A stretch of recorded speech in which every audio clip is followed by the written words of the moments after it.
সুপ্রভাত, কেমন আছেন আপনারা সবাই? আশা করি সবাই খুব ভালো আছেন। আমি আছি, মোটামুটি ভালোই আছি। তো আজকে হলো বুধবার, 4 সেপ্টেম্বর। প্রায় অনেক দিন পর ভিডিও বানাচ্ছি। এতদিন বানাতে পারিনি বলা ভুল, ইচ্ছা হয়নি বানানো, তার যথেষ্ট কারণ আছে। তো সে সবটাই আপনাদের সাথে শেয়ার করব। ভিডিওটা লাস্ট অবধি অবশ্যই দেখতে হবে।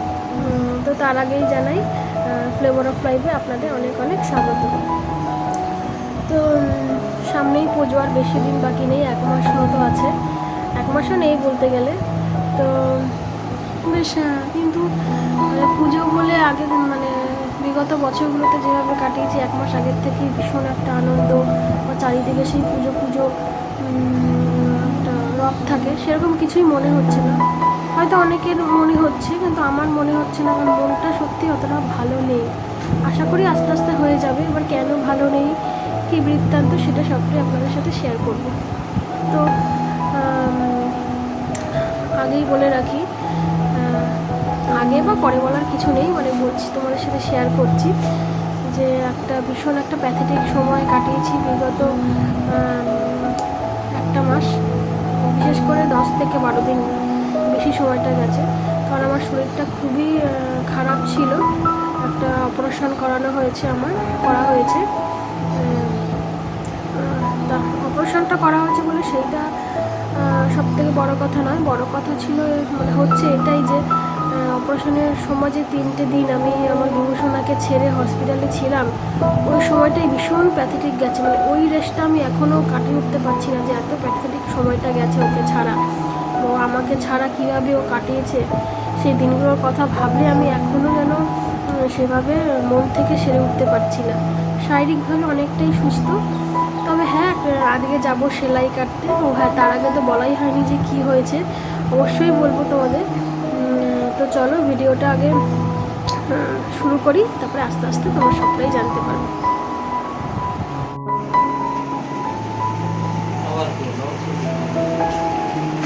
কটায় বেরোবে? 10টায় বেরোবো পুরো।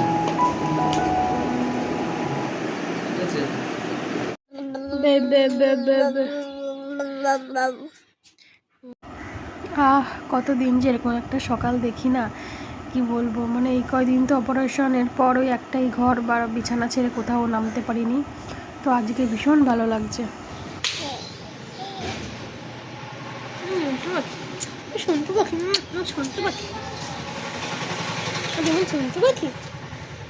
শুনতে পাখি বাবা, একটু ঘুরু ঘুরু করে নি বাইরে। এই দেখ, এই যে আমার সোনা পাখি। শোন তো, হামদা তো হামদা।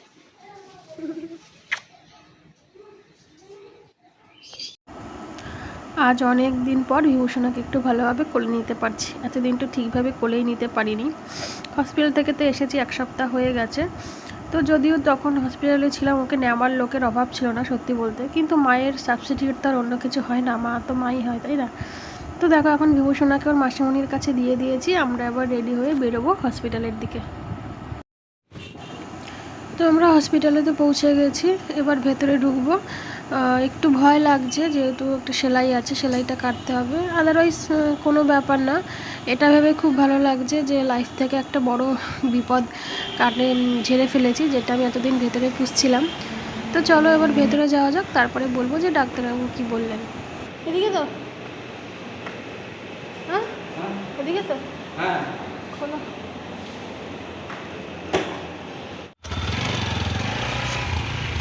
তো ফাইনালি সেলাই কাটামাটা কমপ্লিট হয়ে গেছে। তো ডক্টর তো বললো যে সুস্থ আছে, একদম ভালো রিপোর্ট সব। এখন যাই বাড়ির দিকে, চলো।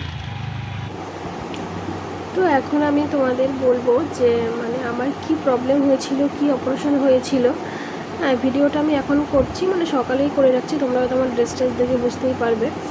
তো বলে রাখলাম এই জন্যই, তো এই ভিডিওটা আমি সকালেই করে রাখছি, কিন্তু এটা ভিডিওর এন্ডে যাবে। যেহেতু সন্ধ্যার দিকে যদি আমি ভিডিও করি না, লাইটটা বড্ড বেশি ব্লিঙ্ক করে, ভিডিওটা অতটা ভালো আসে না, যেহেতু আমার কোনো রিং লাইট নেই, আমি নর্মালি ভিডিও করি। তো সেই জন্যে তো যাই হোক, এত কিছু বলার দরকার নেই, আমি আসল কথায় আসি। তোমাদের সাথে শেয়ার করতে পারতাম অনেক আগের থেকেই যে আমি হসপিটালে ভর্তি হচ্ছি, এই হচ্ছে ওই হচ্ছে, কিন্তু সত্যি বলতে আমি এত বেশি ভয়ে, এত বেশি টেনশনে ছিলাম যে ওইসব করার কোনো ইচ্ছাই আমার মনে জাগেনি। তো ভাবলাম সেসব শেয়ার করিনি, তা কী হয়েছে, অন্তত পরবর্তী মানে পোস্ট অপারেশন যেটা হয় সেটা শেয়ার করি, যাতে করে আমার যারা মা বোন আছে, যারা আমার বন্ধুরা আছে, তারা শুনে তারাও সাবধান হতে পারবে। অবশ্যই সাবধান হওয়ার মতোই বিষয়। তো যাই হোক, তোমাদেরকে বলছি, আমার প্রবলেমটা শুরু হয়, তোমাদেরকে একটা ছোট্ট একটা শর্ট ভিডিও শেয়ার করেছিলাম যে আমি ডাক্তারের কাছে যাচ্ছি বা টেস্ট করতে যাচ্ছি, শরীরটা ভালো নেই। তো সেই থেকে, তো সেখান থেকে আমার প্রবলেমটা মূলত শুরু হয়। আমার প্রবলেমটা কি, প্রবলেমটা এই ছিল, মানে বেশ কিছুদিন ধরেই আমার বুকে ব্যথা করছিল, প্রায় 1 সপ্তাহের বেশি, কমছিলই না, মানে একটু কমছে আবার হচ্ছে, কমছে আবার হচ্ছে। তো সেই জন্য আমি একটা গ্যাস্ট্রো ডাক্তার দেখাই, খুবই ভালো ছিলেন উনি। তো গ্যাস্ট্রো, আমরা ভেবেছিলাম মতো গ্যাস্ট্রোর প্রবলেম। তো উনি অনেক কিছু টেস্ট দেয়, ইউএসজি দেয়, এন্ডোস্কোপি দেয়, যাবতীয় যা টেস্ট লাগে উনি দেয়। তো সেই সব টেস্ট আমি করাই, করানোর পরে ওনাকে দেখাই।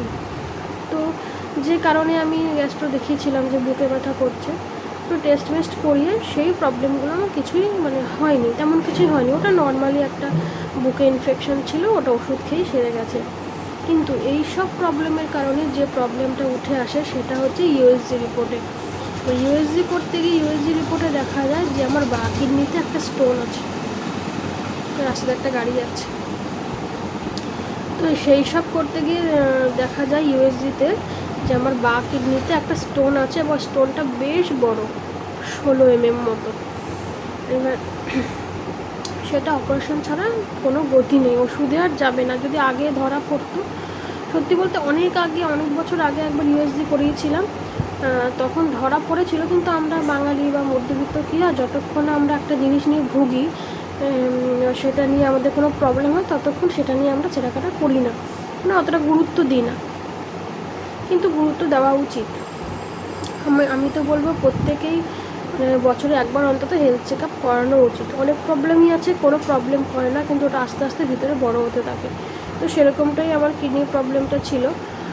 সেটা ছিল, তো কিডনি স্টোন তো ছিল, কিন্তু সেটা নিয়ে আমাকে কখনো কোনো ব্যথা যন্ত্রণা দেয়নি স্টোনটা, বা সেই কোনো দিন ভুগিনি, সেই জন্য বুঝতেও পারিনি যে স্টোন ওরকম আছে, ওটা ধীরে ধীরে বড় হচ্ছে।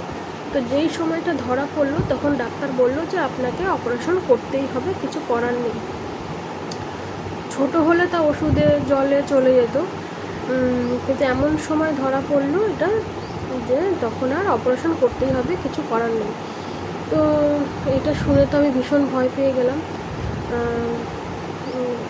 কিন্তু তাও মনে কোথাও একটু জোর রেখে এগোতে হয়েছে, যেহেতু আমার একটা ছোটো বেবি আছে, ওর কথা ভেবে। তো ডাক্তার বলেছিল যে আপনাকে ব্যথা যন্ত্রণা দিচ্ছে না বলে যে কোনো দিনও দেবে না, এমন কোনো কারণ নেই। ওটা কিন্তু যখন তখন ওখান থেকে সরে গেলে, যদি ওটা মূত্রনালীতে চলে আসে, তাহলে কিন্তু আপনাকে ভীষণভাবে ভোগাবে, এবং সেটা আরও খারাপ হবে, ডেঞ্জারাস হবে। তো সেই সব ভয়ে তো আমি আর কোনো রিস্ক নিতে চাইনি, আমি ইমিডিয়েটলি অপারেশনের সিদ্ধান্ত নিয়েছি। হ্যাঁ, এবার অপারেশনের আগে বেশ অনেক ডাক্তারই দেখেছি, 2-3 জন ইউরো সার্জনের সাথে আমরা দেখা করেছি, কথা বলেছি, কিন্তু কোনো ডাক্তারের কাছে আমি সেইভাবে আশ্বাস বা ভরসা পাইনি মন থেকে। একটা আছে না যে ডাক্তারের সাথে কথা বললে অর্ধেক রোগ সেরে যায়, তো সেই রকমটা, তো সেরকম কোনো ডাক্তার আমি পাইনি। অবশেষে আমি দেখালাম সিএস পাত্র স্যারকে, চন্দ্রশেখর পাত্র।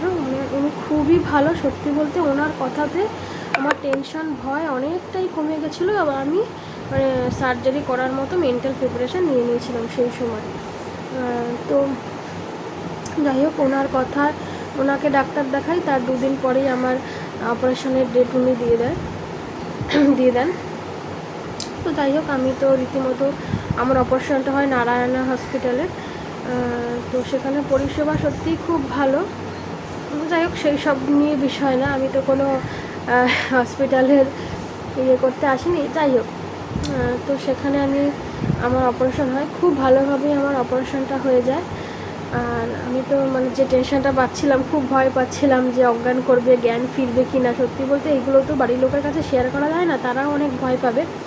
কিন্তু আমি মনে মনে ভীষণভাবে ভয় পাচ্ছিলাম, সবার সাথে সেভাবে ইন্টারাক্ট করা বন্ধ করে দিয়েছিলাম, ভয় পেয়ে কম করছিলাম। তার থেকেও বেশি টেনশন ছিল যে আমাকে ছাড়া আমার ছেলে কী করে থাকবে, আমি কি করে থাকবো ওখানে। কিন্তু কিছু করার নেই, করতে হবেই ভবিষ্যতের কথা ভেবে।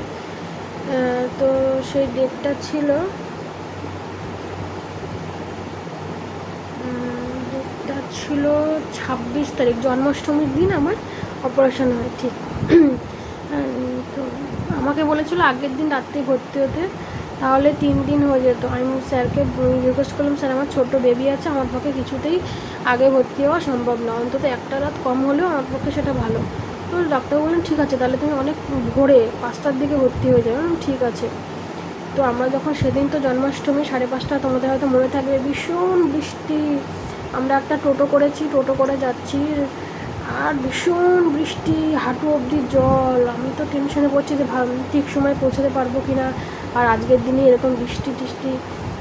তো যাই হোক, বুকে বল রেখে, মনে ভরসা রেখে, ঠাকুরের প্রতি আশ্বাস আছে। সবাই লোকনাথ, আমি লোকনাথ ঠাকুরের ভক্ত, সবাই সেদিন দেখছি লোকনাথ বাঁক নিয়ে যাচ্ছে সেই ভোর থেকে। আমি লোকনাথের নাম করে আমিও বেরিয়ে পড়লাম। তো যাই হোক, আমার অপারেশনটা খুবই ভালোভাবে হয়, সাকসেসফুল হয়।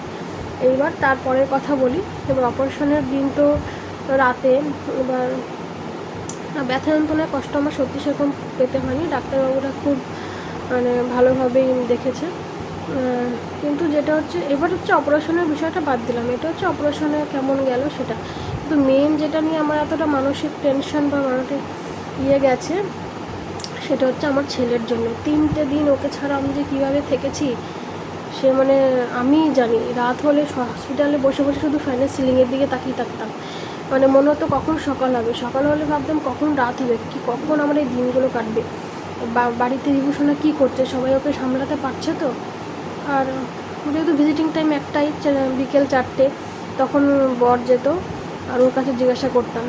কিন্তু এই দিকে হয়েছে কি, আমি যখন হসপিটালে ভর্তি হয়েছি তার নেক্সট দিন থেকেই বিভূষণার ভীষণ জ্বর হয়ে গেছে, প্রায় 102 জ্বর উঠে গেছে। কিন্তু সেসব কথা তো আমাকে দেখা করতে গিয়ে সে বলছে না, যেহেতু আমি আরও বেশি টেনশন করব। কিন্তু মনে মনে আমার মনে হচ্ছে না বিভূষণা ভালো নেই, বা খুব কষ্ট হচ্ছে ওর। আমি শুধু ভাবছি কখন বাড়ি আসবো।